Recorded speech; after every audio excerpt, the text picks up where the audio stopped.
لوگ اپنی بیویوں پہ تہمتیں لگا دیتے تھے، یہ زنا ہے، یہ میرا بچہ نہیں ہے، بچہ پیدا ہوا نا میرا نہیں ہے. تو اسلام نے اس دروازے کو بھی بند کیا کہ حدیث میں آتا ہے الولد للفراش وللعاہر الحجر، کہ جس کے گھر میں بچہ پیدا ہوگا نا تو بچہ اسی کا ہے بس. اب اس میں یہ شک کہ وہ شکل ان کی وسیم سے مل رہی ہے، پاؤں اس کے ستار سے مل رہے ہیں. وہ ایک آدمی بڑا ایک قوم کا لطیفہ، لیکن قوموں کے لطیفے سنانے سے نقصان ہوتا ہے نا. غیر مسلم قوم ہے لیکن چھوڑو، غیر مسلم کا بھی قوم کا مذاق کیوں اڑائے انسان. بہرحال ایک آدمی تھا، ان کی قوم میں کلچر تھا، ان کی عورتیں پاک دامن نہیں ہوتی تھیں، تو ان کے یہاں بچہ پیدا ہوا 10واں، تو فاحشہ عورت تھی. بچہ جب پیدا ہوا 10واں تو وہ 9 سے بالکل الگ تھا، باقی 9 بچوں سے بالکل الگ تھا. تو بچے کے باپ کو شبہ ہوا کہ پتہ نہیں یہ والا میرا ہے یا نہیں ہے، لیکن بیوی سے پوچھے گا تو ظاہر لڑائی ہوگی. تو مرنے لگا جس دن موت کا وقت تھا، تو بیوی سے کہا کہ اب تو بتا دے یہ کس کا ہے، کیونکہ یہ باقی 9 سے بالکل الگ تھلگ ہے. اب تو میں مر رہا ہوں، تیرا کیا بگاڑ سکتا ہوں. بیوی نے کہا صرف یہی تمہارا ہے، باقی سارے یہ اس لیے 9 سے الگ تھلگ ہے کہ سچی بچی کا تمہارا صرف. بولو بھائی، یہ تو جس کلچر میں یہ ہو، یہ جو گرل فرینڈ بوائے فرینڈ کا کلچر آ رہا ہے نا، اللہ نہ کرے کل یہی ہوگا، اور یہ ہونا شروع ہو گیا ہے. برائی کو بیان کرنا اچھا کام نہیں ہے، اس سے برائی اور پھیلتی ہے، لیکن بعض دفعہ بتانا پڑتا ہے کہ بھائی اس گرل فرینڈ بوائے فرینڈ کے کلچر کو ختم کرو، اس سے بڑی تباہی ہے. میں آپ کو بتاؤں، یہی میرے پاس لوگ آئے ہیں کہ بچہ پیدا ہو رہا ہے، شوہر کو شک ہے کہ پتہ نہیں کس کا ہے یہ اب ہمارے کلچر میں بھی شروع ہو گئی یہ چیزیں، کیونکہ شادی سے پہلے اتنی لڑکی کی بوائے فرینڈ بن چکے ہوتے ہیں کہ مرد کو اگر مرد میں ذرا سی بھی کوئی کمزوری ہے نا، کوئی عیب ہے، تو مرد کو شبہ ہوتا ہے کہ میری بیگم کہیں کسی اور کے پاس نہ جائے. جن کے یہاں گرل فرینڈ، ہر ایک کا نہیں ہے الحمدللہ، خیر غالب ہے، گرل فرینڈ بوائے فرینڈ کا کلچر جس معاشرے میں ہوتا ہے نا، وہاں یہ سسٹم شروع ہو جاتا ہے. تو بھائی، اور پھر سب فحش فلمیں دیکھ رہے ہیں، سب کا مطلب بہت بڑی تعداد میں دیکھی جا رہی ہیں. تو آپ کیسے یہ کہہ سکتے ہو کہ جو ہے وہ معاشرے میں جو ہے نا وہ بے حیائی نہیں پھیل رہی. تو وہ آہستہ آہستہ میاں بیوی کا اعتماد ختم ہو رہا ہے. پہلے لوگ 3 سال گھر سے باہر ہیں، ان کو پتہ ہے بیوی کے بارے میں اعتماد ہے، بھائی کہیں نہیں جائے گی. عورت کو شوہر پر اعتماد ہے، بھائی 3 سال بھی امریکہ میں رہ کر آئے گا، ہمیں پتہ ہے یہ کہیں اور نہیں جائے گا. لیکن اب میں نہیں کہہ رہا ختم ہوا نہیں ہے، آپ گھروں میں شک کرنے نہ شروع کر دیں، لیکن ہو رہا ہے، کیسز آنا شروع ہو گئے. اچھے اچھے لوگوں کے کیس آ رہے ہیں. ہم تو ہر آدمی اپنے دل کی بات کر لیتا ہے مشورہ لینے کے لیے. اچھے اچھے گھرانوں میں کیس آ رہے ہیں کہ مرد کو اب شبہات ہو رہے ہیں، پتہ نہیں کس کا بچہ ہے یہ. تو یہ بہت خطرناک بات ہے بھائی. گرل فرینڈ بوائے فرینڈ کے سسٹم کو کیا کرو، ختم. بیٹی کے بالغ ہوتے ہی شادی کر دو، کیونکہ اس میں ڈیزائرز تو ہیں. نیچر سے کب تک لڑو گے میرے بھائی؟ لڑکی کا دل چاہتا ہے کہ لڑکے سے دوستی لگائے، یہ دل کی چاہت ہے، یہ چاہت غلط نہیں ہے. لڑکے کا دل چاہے گا کہ میری کوئی گرل فرینڈ ہو، یہ چاہت غلط نہیں ہے. یہ چاہت کو حلال میں تبدیل کر دو. بچی بالغ ہوئی ہے، اس کو بولو بھائی جو تمہیں پسند ہے بتاؤ، شادی کر دیں گے تمہاری. نکاح کر لے، اس کا شوہر ہے، وہی بوائے فرینڈ ہے، وہی اس کا شوہر ہے، خوش ہو جائے گی. بے حیا بننے سے پہلے اس کو حلال تسکین مل جائے گی تو غلط کی طرف نہیں. انسان بائی نیچر غلط تھوڑی ہے. او بھائی، چوری کی روٹی کا کسی کا دل نہیں چاہتا. چوری پہلی دفعہ اسی لیے کرے گا جب حلال روٹی نہیں ہوگی. پھر جب ایک دفعہ چوری کی روٹی منہ کو لگ گئی، پھر حلال ملے گی بھی تو نہیں کھائے گا. جو چرا کے کھانے کا مزہ تھا وہ حلال میں نہیں آ رہا. تو یہ ہوتا ہے. اس لیے بچہ بالغ ہوا، بچی بالغ ہوئی، فوراً اور کر کے دیکھو کچھ بھی نہیں ہوگا. لوگ کہتے ہیں اتنی سی بچی کا نکاح کر دیا، ہائے ہائے کیسی کیسی باتیں کر رہے ہیں مولانا صاحب، ہائے ہائے سسرال والے تو کھا جائیں گے اس کو. او بھائی کر کے دیکھو یار، ہم نے تو کی اپنے رشتہ داروں میں، الحمدللہ کامیاب زندگی گزار رہی ہیں، بچیاں بھی بچے بھی سب خوش ہیں. ایسے ایسے فیملیز میں جاتا ہوں، بچہ بالغ ہوا، کان سے پکڑ کے شادی کرا دی اس کی. باپ اپنے خرچے پہ کرا دیتا ہے، کوئی بات نہیں یار، میری بہو ہے، جہاں میں نے اتنی بیٹیوں کو کھلایا ایک بہو کو بھی کھلا دوں گا میں، اور اللہ پھر برکت بھی دیتا ہے. بس باپ چاہتا ہے میری پینٹ میں جتنے پیسے میرے ہی ہیں، اپنے بیٹے کو نہیں دوں گا میں، ٹھیک ہے نا، نہ بیٹی کو دوں گا نہ بہو کو دوں گا. پھر یہی نتیجہ نکلتا ہے کہ پھر وہ بیٹا بھی نہیں خرچ کرتا باپ پر.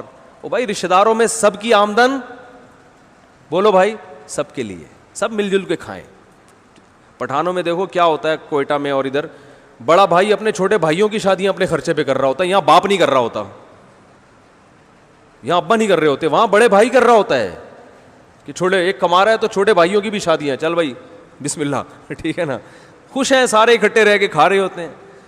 تو ہمارے ہاں عجیب سا سیٹ اپ شروع ہو گیا ہے یہ ہر آدمی کہتا ہے بس میری پینٹ میرا بٹوا میرے پیسے. تو نتیجہ یہ نکلتا ہے کہ بہویں پھر سسر کا احترام نہیں کرتی. وہ کہتی ہیں یہ محبت باپ جیسی چاہتا ہے, خرچہ باپ جیسا کرنے کے لیے تیار. ارے اس کو پتا ہے میرے ابا نے تو مجھے ساری زندگی کھلایا پلایا, سسر کا پتا ہے یہ تو میرے میاں کو شادی نہیں کرنے دے رہے تھے جب تک خود اسٹیبل نہیں ہوئے, تو انہوں نے تو شادی بھی نہیں کرنے دی, اور شادی کرنے کے بعد بھی یہ اب ایک دھیلا خود خرچ نہیں کرتے. تو باپ بن کے دکھاؤ یار, کرو خرچ, کھلاؤ پلاؤ, پھر اولاد بھی تمہیں باپ بنائے گی, پھر اولاد تم پہ بھی خرچ کرے گی. یہ ہمارا کلچر تھا جو اب آہستہ آہستہ ختم. باپ ہمیشہ اولادوں کو کھلاتا تھا, بہوؤں کو بھی, پھر جب بوڑھا ہوتا تھا سارے مل کے اس کو کھلاتے تھے, فخر کرتے تھے یار میں خرچ کروں گا, نہیں میں خرچ کروں گا, میں خرچ کروں گا. اب وہی ہو رہا ہے گوروں والا سیٹ اپ.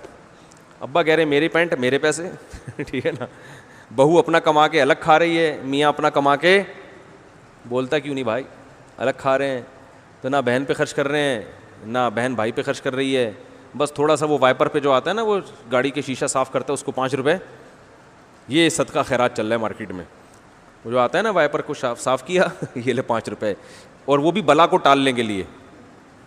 کسی نے بتایا ہوتا ہے بھائی کچھ 5 روپے نکالو بلائیں ٹل جائیں گی, تو 5 روپے میں چڑیلیں تو ٹلنے والی اچھی بات ہے, نہ کرنے سے یہ بھی بہتر ہے, لیکن اس سے بلائیں نہیں ٹلیں گی. سمجھ رہے ہو, نہیں آ رہی سمجھ میں. وہ ایک عورت کسی عامل کے پاس گئی کہ میری فلاں ڈاکٹر سے میری شادی کرا دو. عامل نے کہا 5 لاکھ روپے لگیں گے. اس نے کہا نہیں 500 روپے یہ فیس ہے میری. عامل کرا تو سکتا نہیں ہے, تو عامل نے کہا 500 روپے میں تیرے کو ڈاکٹر نہیں ملے گا. تو یہی ہو رہا ہے کہ 5 روپے میں ہم بلائیں کیا کر رہے ہیں, ٹال رہے ہیں. ایسا کرو گے تو کوئی بھی نہیں آئے گا. تو اللہ نے زنا کی سزا بیان کی کہ نفرت, اور پھر یہ حکام بیان کیے کہ مرد کو اولاد کی نفی کی اجازت نہیں. آپ کے یہاں بچہ پیدا ہوا تو شروع سے ہی پاک دامن عورت سے شادی کرو, نہیں کی تو اب جس ڈیزائن کا بھی پیدا ہو رہا ہے آپ کے کھاتے میں ہی ڈالے گی شریعت اس کو. سمجھ رہے ہو, نہیں آ رہی بات سمجھ میں. اب آپ کو شک کرنے کی اجازت نہیں ہے. اگر آپ کو یقین ہے کہ اس نے زنا کیا ہے تو اسلام کہتا ہے کہ یا تو 4 گواہ لے کر آؤ, یا عدالت میں جا کے 5 قسمیں اٹھاؤ عدالت میں, اور یہ کہو کہ اگر میں جھوٹ بول رہا ہوں تو مجھ پہ اللہ کی لعنت. اس طرح سے عدالت میں قسمیں اٹھائی جائیں گی. اس کے بعد عدالت عورت سے قسمیں اٹھائے گی. عورت اگر اقرار کر لے کہ میں نے زنا کیا ہے تو عورت کو رجم کر کے مارا جائے گا, اور بچہ پھر باپ کی طرف منسوب نہیں کیا جائے گا. وہ ولد الزنا بچہ کہلائے گا جس کا باپ نہیں ہوتا بیچارے کا. اور اگر عورت اقرار نہیں کرتی تو عورت کو جیل میں ڈالا جائے گا کہ بھئی یا تو زنا کا اقرار کرو یا انکار کرو. جب تک اقرار یا انکار نہیں کرتی جیل میں پڑی رہے گی. اور اگر وہ انکار کرتی ہے کہ میں نے نہیں کیا, تو اسلام کہتے ہیں ایسے انکار نہیں, 5 قسمیں. اس میں بھی یہی ہے کہ مجھ پر اللہ کا غضب اگر میں جھوٹی ہوں. اور اگر قسمیں اٹھا لیتی ہے تو مرد نے بھی قسمیں اٹھا لی, عورت نے بھی اٹھا لی. اب ہمیں نہیں پتہ ان میں کون سچ ہے کون جھوٹ ہے, تو دونوں کا نکاح ختم کرا دیا جائے گا. عدالت نکاح کیا کر دے گی کہ بھئی اب تم دونوں اکٹھے نہیں رہ سکتے. عدالت نکاح کو ختم کر دے گی, اور بچے کو باپ سے منسوب نہیں کرے گی, کیونکہ باپ بچے کو ماننے کے لیے تیار نہیں, اور اس نے قسمیں بھی اٹھا لی ہیں. پھر بچہ ماں کی طرف منسوب ہوگا, لیکن وہ ولد الزنا بھی نہیں کہلائے گا, کیونکہ ہمارے پاس زنا کی کوئی دلیل نہیں ہے. تو یہ پورا پروسیس ہے. اب علماء یہ کہتے ہیں کہ آج عدالتوں میں یہ لعان والا عمل نہیں ہوتا, لہذا آج اگر کسی کی عورت زنا کر کے بچہ لاتی ہے, اس کی بیوی ہے, تو آپ بچے کا انکار کر نہیں سکتے, کیونکہ اسلام میں اس پروسیس سے گزرے بغیر انکار کی اجازت نہیں ہے, اور اس پروسیس پہ حکومت چلنے کے لیے تیار نہیں. عدالتوں کو پتہ ہی نہیں لعان ہوتا کیا ہے. لہذا اب جس ڈیزائن کا بھی ہو, صحیح ہے نا, حتیٰ کہ زنا اپنی آنکھوں سے بھی کسی نے دیکھ لیا کرتے ہوئے, تو وہ بچہ آپ ہی کا مانا جائے گا. آپ اس کو اپنے سے نفی نہیں کر سکتے, وہ آپ ہی کا نام لگے گا اس کے ساتھ, آپ کی وراثت ملے گی اس کو.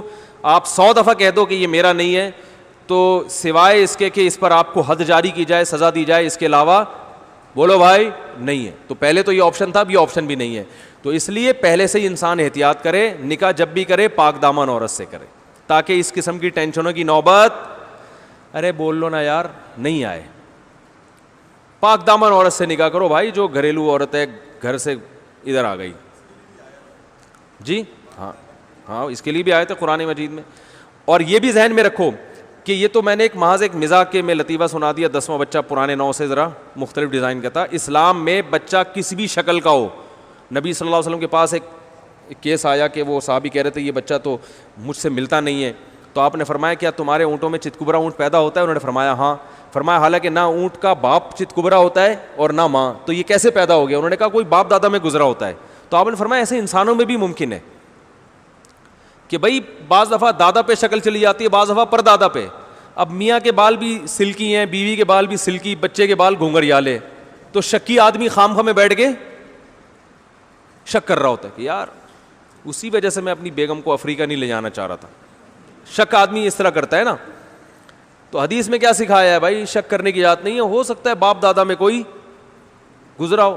تو یہاں کسی بھی شکل کا, دونوں سفید چٹے ہوں اور لڑکا کالا کولا بالکل اندھیرے میں نظر ہی نہیں آ رہا, اتنا بلیک پیدا ہوا ہے, پھر بھی وہ آپ ہی کا ہے. اس معاملے میں شک کرنے کی اجازت بولو بھائی نہیں ہے. لوگ کہتے ہیں ڈی این اے ٹیسٹ سے, اسلام میں ایسے موقع پہ ڈی این اے کی بھی اجازت نہیں ہے. بس میاں بیوی کے پیدا ہوا تو اسلام نے اس کو چھپایا ہے, باپ ہی کا ہے, ڈی این اے کی اجازت نہیں ہے آپ کو. نہیں آ رہی بات سمجھ میں؟ اگر ڈی این اے کی رپورٹ میں آ بھی گیا نا کہ کسی اور کا ہے تو پھر بھی وہ آپ ہی کا ہے. اسلام اکارڈنگ ٹو شریعہ اس کی اجازت نہیں ہے.